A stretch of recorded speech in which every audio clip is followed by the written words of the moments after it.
eyeballs and draw mustaches on all the saints if you wanted, couldn't you? Because it wouldn't make any difference. You're enlightened. You're there. You're it. You don't have to act enlightened. I know you're enlightened. I'm not an idiot. I know what I'm looking at. But how come I've never seen it before? I've been into all this spiritual shit for 15 years. I've done darshan and satsang with all the big names. Hell, I've interviewed most of them. What does that make them? What does that make me? It's like a sick joke. It's like you say, I'm just spending my whole life treading water because that's what everyone says to do. And I never questioned it, but now I am questioning it. And I think that if I keep going this way, I'll end up sitting on my deathbed no better off than if I'd stomped the living shit out of every spider I ever saw. I make no response. This is an important time to let her flow with the whole thing. She is visibly processing herself into a new level of awareness, and the only way I can help is by not interrupting. This is it, the first step. It's not the realization of what is, but of what's not. It's the grand disillusionment. Enlightenment is still a ways off, but the process is now beginning, has now begun. In a few years, I'll ask her how the enlightenment thing is working out, and she'll say, real good, thanks, really getting a kick out of it. You? But that's still a ways down the road.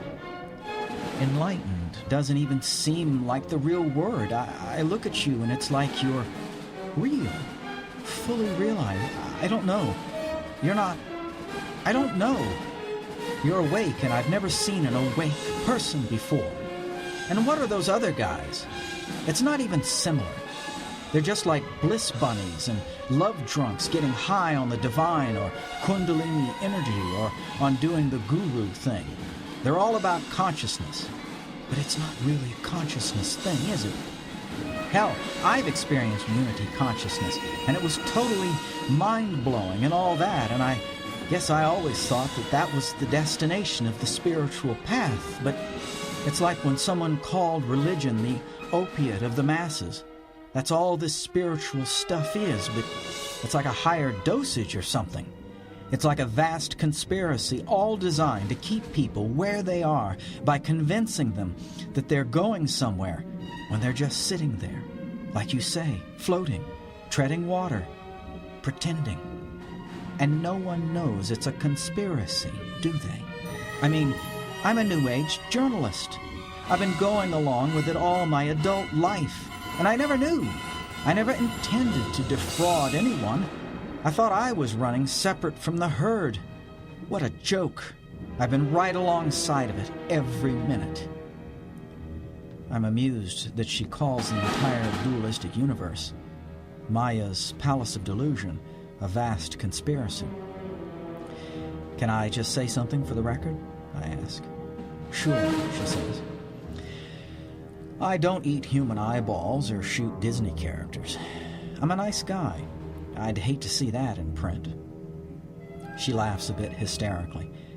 Actually, I don't know if I can write the article now. It was just supposed to be a simple piece on, you know, a spiritually elevated guy in his little ashram in America's heartland. What is it now? Some expose that's supposed to bust the New Age wide open? Tear down the world's great religions? Awaken a narcotized humanity?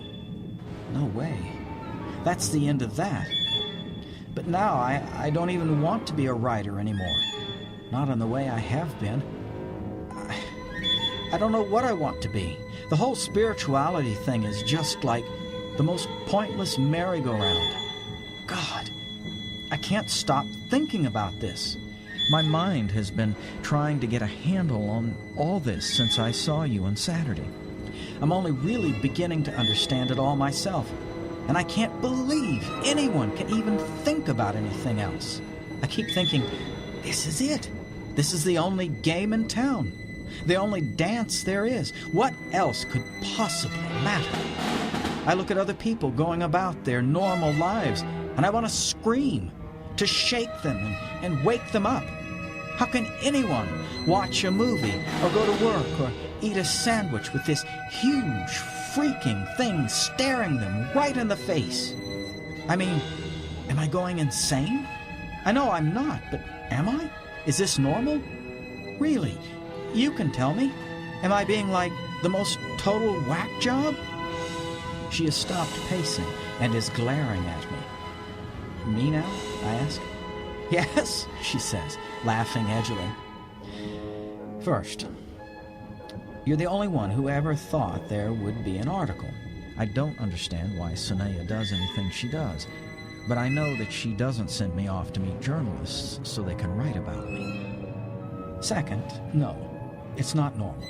It's a whole lot different than normal. You're being born.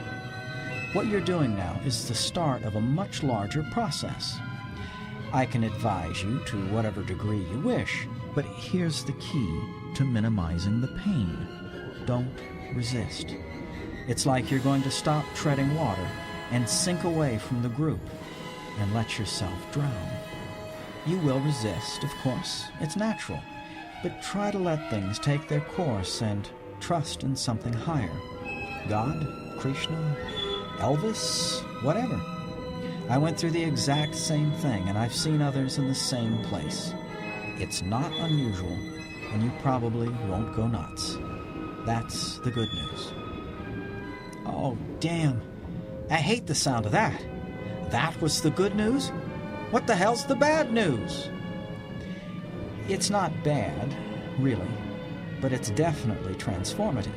What's happening to you is like a death-rebirth process. This is just the beginning. You can't go back. You can't stop. What you were before this started, who you were, is basically behind you. This isn't completely rare. Life is full of transitions like this. A move or a new job might be a small one. Becoming a vampire would be a relatively big one. She's looking pretty frayed by all this. How bad? She asks. It's not that it's bad. Well, yeah, it is. It rewrites everything. You don't really know what I mean by everything yet, but you're starting to. Your life has just entered a period of revolution, and I think you can probably expect not to be really settled again for quite some time. Her intensity fills the room. I've seen people require hospitalization at this stage. She paces back and forth, muscles taut, eyes bright. This may be the most awake she's ever been so far. Am I turning into, a vampire? Lao Tzu said that what the caterpillar calls the end of the world, the rest of the world calls a butterfly. She's looking at me hopefully. Say that again? What the caterpillar calls the end of the world, the rest of the world calls a butterfly. She nods, thinking as hard as she can. She's in a mild state of shock, brought on by the emotional toll of this whole thing building up in her over several days, and further exacerbated by poor diet and lack of sleep. On top of all that, there's the total disruption of normalcy, the thrill of self-discovery, and the fear of entering unknown waters. Quite a mix. I know one person who had to be handcuffed by police, strapped face down on a stretcher, and transported by ambulance to a facility for a psychological observation at this approximate stage of the transformation. It can be a dicey time. Zen guys, among others, talk about this part. But for the most part, a severe psychological break is not a big selling point for a spiritual teaching. People want all the goodies, the perfect knowledge and the freedom from suffering and all that, but no one wants to pay for it. This is the price, where Julie is now, or the beginning of it anyway. The simple fact is that it's a bloody mess, and the love and bliss crowd doesn't sign up for that. They want the enlightenment that doesn't include relinquishing one's place among fellow water treaders. They don't want to stop treading, don't want to slip alone. into the blackness.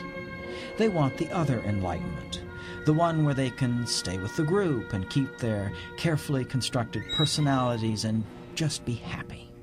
Preferably, really, really, really happy. I like happiness as much as the next guy, but it's not happiness that sends one in search of truth. It's rabid, feverish, clawing madness to stop being a lie, regardless of the price, come heaven or hell. This isn't about higher consciousness or self-discovery or heaven on earth. This is about blood-caked swords and Buddha's rotting head and self-immolation. And anyone who says otherwise is selling something they don't have. I never doubted that Julie's conscious intent in speaking to me was to interview me for an article, but I certainly never thought for an instant that Sonea's intent had anything to do with an interview. With Sonea, though, you don't ask, you just wait for unfolding. Julie sits next to me, staring blankly out the window and trembling slightly. Sonea enters, takes her by the hand and gently leads her out. She'll take Julie to one of the bedrooms, make her some tea and let her rest. Of course, for Julie, nothing's over. It's a long way from over. Her entire life has culminated in this beginning. She has just left solid footing forever. I unclipped the mic and set the recorder aside. 20 minutes later, Sonea returns and sits next to me on the couch where Julie had been. She'll sleep, she says. Sonea scrunches down into a more relaxed position and puts her feet up on the coffee table next to mine, and we sit silently, tranquil, content, happy just to watch the shifting sky and idly wonder what's coming next, but not worried, knowing each in our own way that whatever's coming is going to be good. But hey, that's a no-brainer. It's all good. Do you see, oh my brothers and sisters? It is not chaos or death. It is form, union, plan. It is eternal life. It is happiness. Walt Whitman.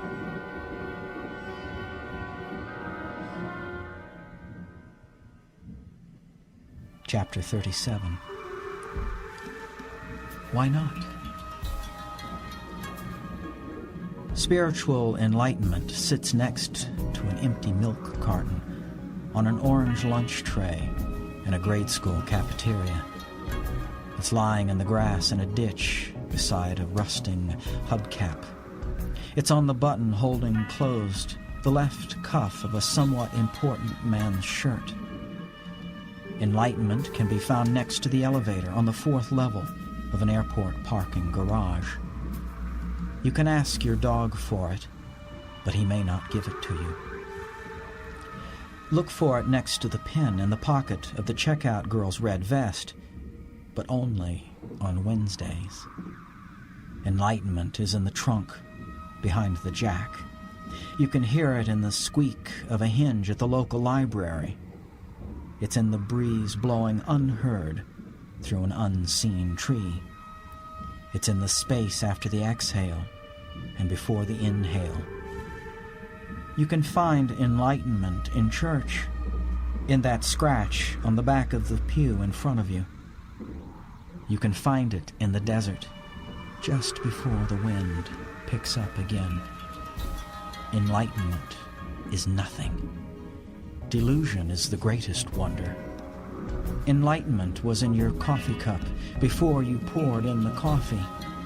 Now, it's in your coffee cup.